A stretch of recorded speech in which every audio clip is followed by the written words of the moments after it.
Hey, sports fans, PBNC Sports Chaos. Guess what?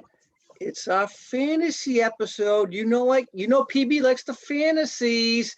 He's a big fantasy guy. We're going to talk some baseball fantasy momentarily.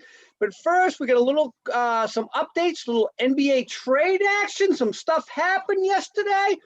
But the NFL might have upstaged the NBA with two deals tonight alone that blew up the whole sporting world. We'll talk about that momentarily. First of all, PB, college hoops, big weekend. We move on to the Sweet 16 and the Elite Eight. A lot of us are not doing that well. Both of us have a couple of our picks remaining still. But the women are playing. I got a little thing for you. A good game tomorrow. Locally, UConn, Paige Buckets. Paige Buchers, I think is how you say her name. They call her Paige Buckets. She's a freshman. Going against number 5, Iowa, Caitlin Clark, another freshman who leads the country in scoring at 24-plus points a game. Should be entertaining game. I can't wait to see that.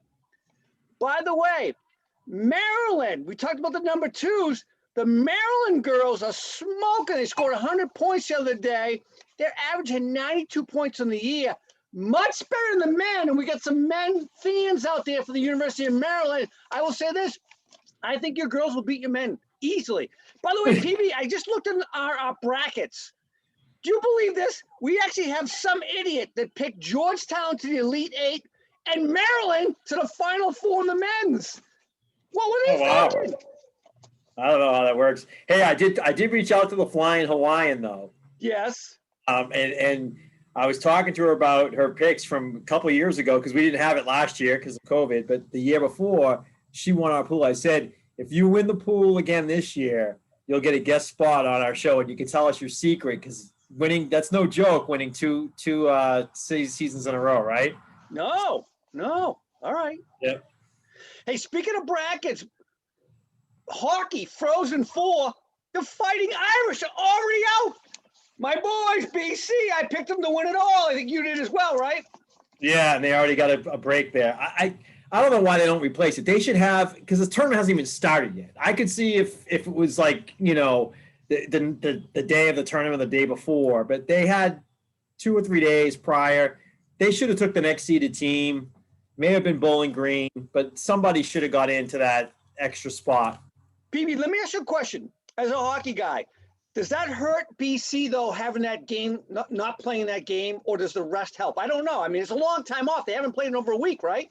Yeah, I'm not. I mean, hockey, if you can get time off, it's good. And you never know. A puck can deflect here or there. Just getting a team behind you and moving right into the Elite Eight out of the gate is a pretty cool thing. So I'll take it. Hey, speaking of hockey, hear about this? The NHL ref, Timmy Peel, he was overheard on TV earlier this week on the broadcast on a very weak call. Matter of fact, he admitted, he goes, it was a weak call, but I wanted to get an early one on Nashville. PB, is that the norm in the NHL? Where the refs just say, you know what, once in a while I got to make a call? I'm not good. I'm not down with that. He got fired, by the way. And he was going to retire in April, but he got an early retirement. They fired him yesterday. Hey, we're going to talk NBA momentarily, but get this. Jim Dolan, the owner of the New York Knicks, he's a horrible owner in my opinion. Apparently a fan showed up the other night to his game when they allowed fans in. He had a Ban Dolan T-shirt. Security promptly threw him out. Is that weak? What was the T-shirt?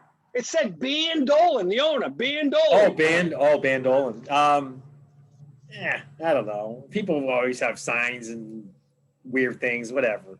But you threw him out for that? Oh my, that's weak. I know. That's what I mean. It's. All right, we'll talk trades in a moment here, but I got to ask you. I think the NFL upstaged the NBA trade. Yesterday, the NBA had 23 trades. 2 happened today, and it blew up the NFL. Your Dolphins set their number 3 to the 49ers for the 49ers number 12. In return, the 49ers got a 3rd-round pick and a 2022 and a 2023 first-round pick.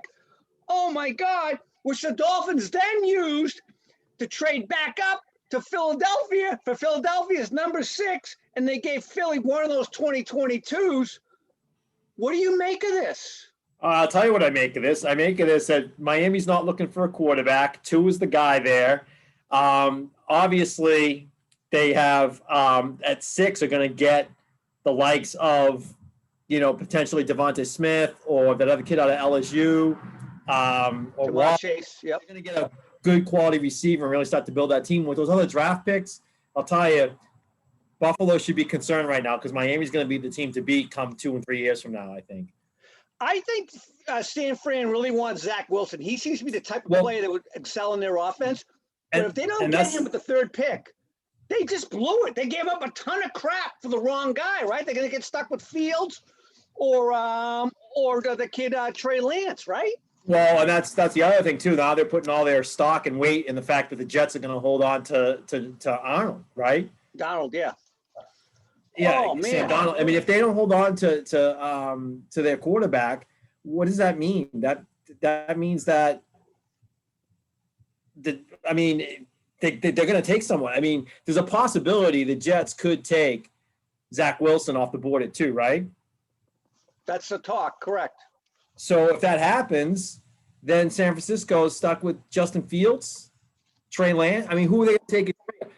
Why are they trading up to 3? They're trading up to 3 because they're going to take one of those quarterbacks. Yeah, and I would have thought they would have tried to get 2, which they didn't get. So do you think they know the Jets are going to stick with Sam Donald and go with and not take Zach Wilson? They can get him at 3. Do you think they know something? Too close to the draft. I think they took a gamble. And maybe they really like Justin Fields. Maybe they don't care if Zach Wilson's off the board. Who knows? I hear they like Fields. I don't know. We'll see. Who's Miami take at 6, do you think? I don't know if they hold on to it. I got to be honest, people. I don't know if they hold on to it. I wouldn't be surprised if they move it again for more draft capital. Who knows? I don't know. I mean, if they do, they're going to take a wide receiver. If they don't take a wide receiver, shame on them. Don't you agree? Yeah, it's a good wide receiver draft. They should grab somebody. Oh, God. Yeah. All right, we'll see. In Philly, who knows with them what they're going to do. But that was interesting. I mean, that just made a lot of headlines in the last, 2 hours. It's unbelievable. All right, let's talk about the NBA real quick before we get on to baseball. Celtics locally, they made a deal. They got rid of Daniel Tice. They got back Evan Fournier from Orlando. I don't know. Wasn't the guy we really wanted from Orlando, Aaron Gordon. They got another guy, Mo Wagner from Cleveland. They got rid for Tice. I don't think they made any improvement, quite frankly. We'll see what happens. But your Heat, they made a move for Victor Oladipo. He's a very good scorer. I like him. I just don't know if he has the mental toughness to play with the Heat because they're a tough bunch. I don't know if Jimmy Butler will put up with his papa poo-poo stuff. Who's see? Yeah. Well, the thing with the Heat is they're going to get into the playoffs. If they can get in as a 5, they'll play the 4. They don't have to deal with Philly or Brooklyn or Milwaukee in the first round. They start getting hot. They can do the same thing they did last year and sneak their way into the finals. I'll tell you one thing, though. The Celtics are going nowhere fast. They look horrible right now, absolutely horrible. They're barely even in the playoffs right now. And if they do make the playoffs, they're going to face a Milwaukee or a Brooklyn in the first round, and they're going to get smoked. Hang on, let me check. Is Brad Stevens fired yet? No. Oh, no, he's still there. All right. Hey, by the way, I think the 2 teams that made the best moves, one of them was the Clippers, and they only made 1 move, and they got playoff Rondo at point guard, which they desperately needed a point guard, and somebody who wants to be a leader because Paul George and Kawhi, they don't want to be leaders. They like to be what they are. They don't want to be outspoken. Rondo's that guy. Good move for them. And then the other one is the Nuggets. Yeah. Oh, yeah, right. The Nuggets, they're pretty much now contenders to win the West. They got the Celtics guy. They got Aaron Gordon. The Celtics wanted him. And they got JaVale McGee, who's a pretty good backup center, starts for a lot of teams. Nuggets, I had him as number 2 in our playoff predictions at the beginning of the year. They haven't played up to expectations, but who knows now? We'll see. But I'll tell you, with the Nuggets and, the Suns are playing really well. You got the Jazz who are in first, right? You got the Clippers who just made their move. You have the Lakers. You look at that and even Portland even. I mean, there's right now that conference is wide open. There's 5 or 6 teams right now that legitimately could make a run for that conference championship. Yeah. I'm afraid to say, though, it might be like the Big Ten. They might beat each other up, and Brooklyn or Philly could end up slipping in there and winning that whole thing. We'll see. All right, let's get on to our fantasy stuff. Fantasy baseball, I know you're in some fantasy drafts. I don't do any fantasy drafts. let's talk about it. Let's go right down by position. At the catcher, who do you like? Yeah, so gotta take off these sunglasses so I can see my paper. But I had my draft last night.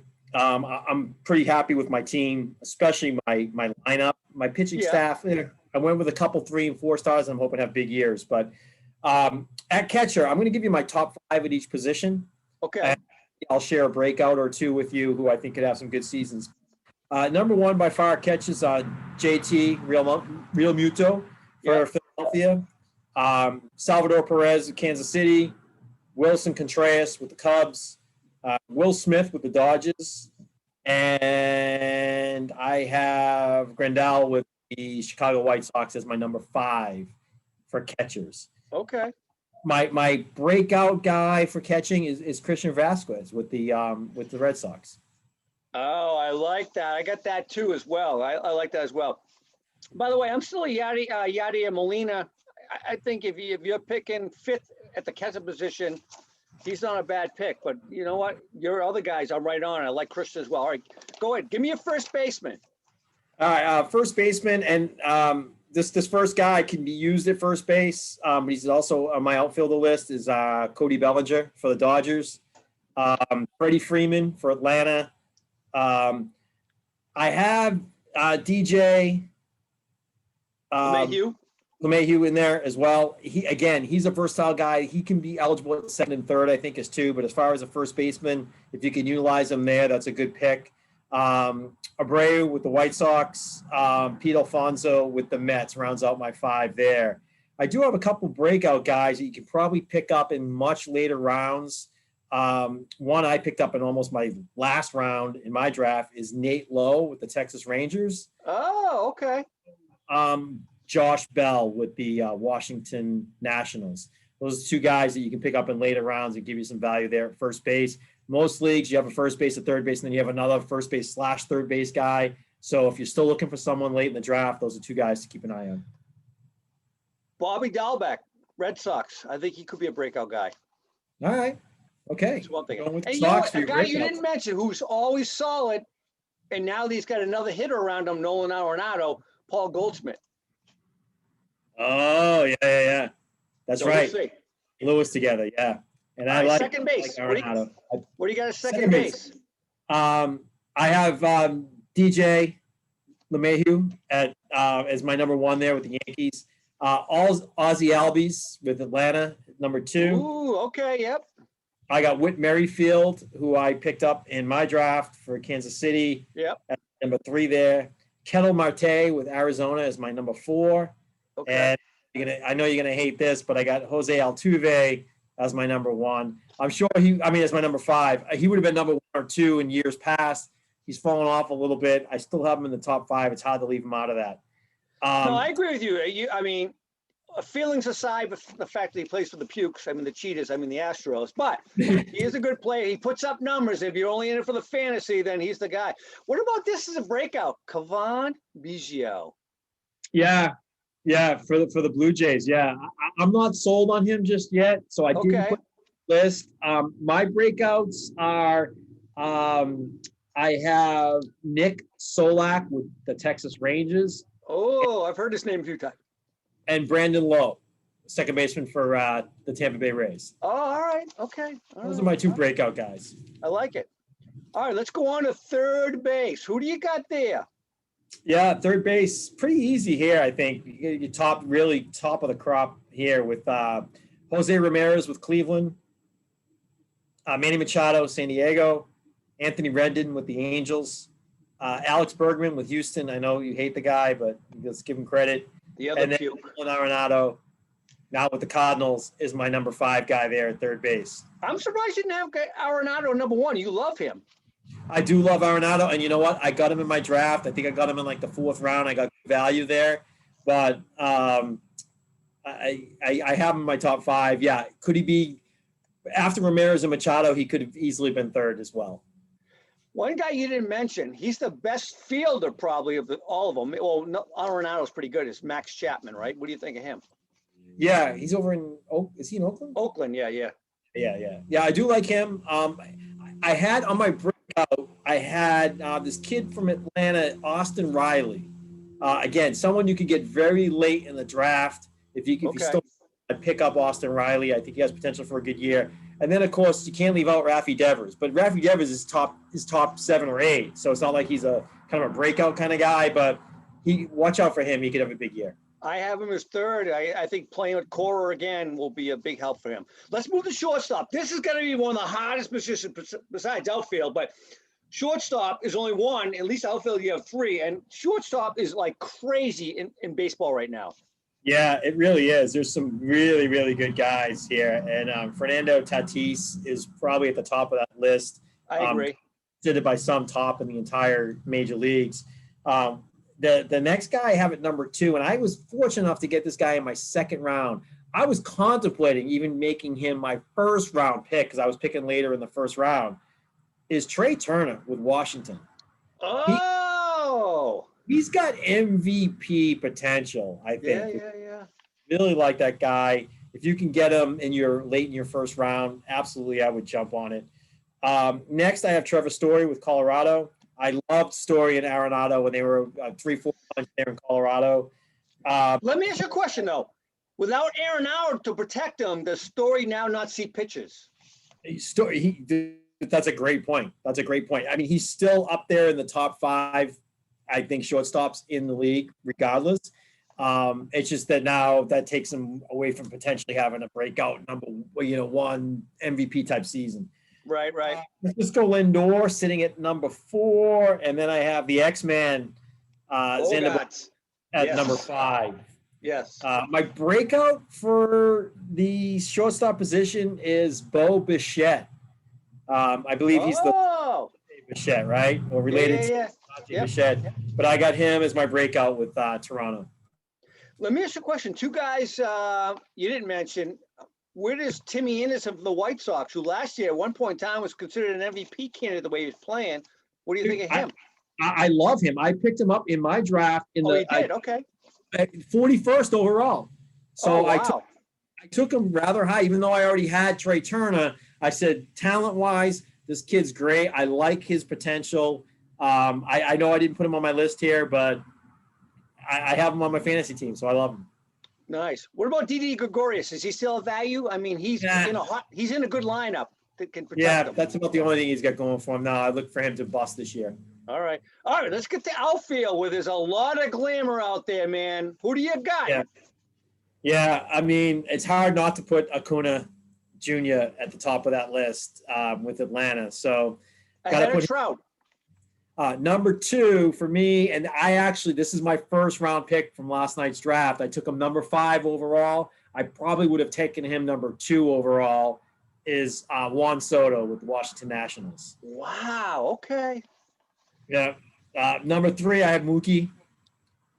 Number 4, I have Mike Trout. And number 5, despite his poor outing in the shortened season last year, is Christian Yelich. Oh, okay. All right. Yeah.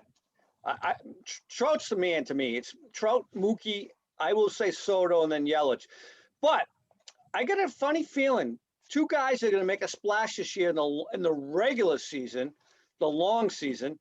Aaron Judge and I think Giancarlo Stanton comes back. Oh, you're going with the Yankees, huh? Well, since it's outfield, I'll give you a couple more. Bryce Harper, Cody Bellinger, and also George Springer now in Toronto. Those are 3 guys you should probably keep an eye on if you're looking for some bats there. Probably 3rd, 4th round pick type guys. Breakouts for me at the outfield position, Nick Castellanos with Cincinnati Reds. Good one. That's a good one. Yep. 50 to 60 range maybe. And then another guy, I'm going to go with another Yankee that you didn't mention there, Clint Frazier. A little bit of a breakout potentially. Yeah, he'll play. That's a good one. All right. Hey, you didn't mention Joey Gallo, or is it Callow? I forget what my cousin Vinny said his name was. Hey, pitches. What do you got? Starting pitches. Starting pitches, my top 5 there. Jacob deGrom with the Mets. Garrett Cole with the Yankees. Shane Bieber with Cleveland. Trevor Bauer now with the Dodgers. And then rounded out my top 5 with Aaron Nola with Philadelphia Phillies. Ooh. Let me ask you a question, PB. Where does Shohei Ohtani sit? I mean, where would you put him? Pitcher? He's a DH otherwise, right? Yeah, he bats for. I mean, he's a decent guy to pick up, but I wasn't sold on him. I've just never been sold on him. If you draft him, can you put him at any position on your lineup? Because he could literally sit in your outfield or first base too. He can, but obviously, if he's your starting pitcher, you don't get his batting stats. And if you start him in the outfield and he happens to come in and pitch for some whatever reason in that game, you don't get the pitches. Oh, that stinks. All right. You can't get both. Yeah, you can't get both. All right. By the way, couple guys that I would suggest picking up, and I got all three of these guys on my team. Joe Musgrove with San Diego. He's their number one right now. He has breakout written all over him. If you can get him in the low 100s somewhere overall in your picks, I'd grab him.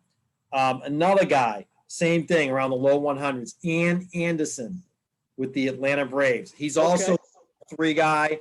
If you can get him somewhere in that low 100s range, that's good. And then finally, our homeboy down here in South Florida, Sixto Sanchez. He's the number 3 or 4 guy with the Miami Marlins. Same deal. If you can get him in that 100 to 120 range in your draft, these are 3 guys to keep an eye on this year who could have breakout seasons as starting pitchers. There's no threat of him being sent back home? No. Okay. Wow, all right. Relief pitcher. Real quick, what do you got for relief pitchers? Far and away, top is Josh Hayden with Milwaukee. He's nasty. He's got nasty stuff. He's got nasty stuff. He's definitely number 1. By far too. I mean, after him, he's the only guy I would even consider taking maybe in your top 50 or 60 picks in the draft. After that, to me, relievers, they kind of emerge as the year goes on.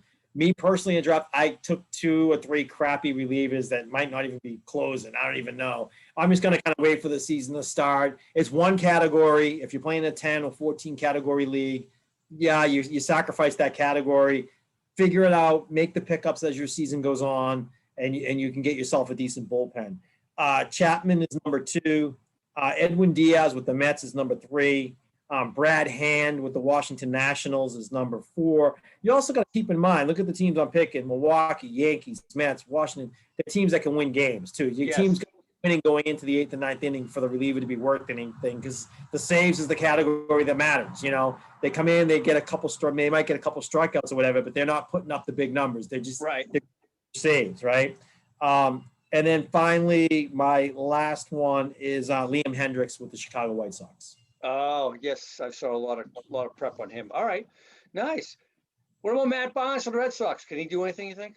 I don't even know if he's going to get the job. I think Ottaviano might get that job over him. So I wouldn't put any weight into that right now. Again, I'm like, I'll find someone will emerge on these teams that have like closer by committee right now and whatever's going on there. I'll just figure it out after 3-4 weeks into the season, and by the time midseason rolls around, I'll have myself a good bullpen. Nice. All right, there you go, fans. A little MLB fantasy. We gave you our thoughts. PB's a big player in that. I would respect his thoughts. We got a little basketball this weekend. NCAAs, men's and women, Elite 8, Sweet 16, Elite 8, Frozen 4. I know you're looking forward to it. BC already got 1 pass. Let's see how they make out, and we'll never know, but NFL, I'm sure more is going to come out after this week's trade. So far, we'll see. PB, next week, predictions on MLB, right? Yeah, we're going to do our MLB rundown for you. We did fantasy this week, but next week we'll actually give you reality and who's going to win each division and who we expect to be in the World Series. Oh, I can't wait. All right, PB&Z signing off. Have a good weekend, fans. PB, I'll talk to you soon.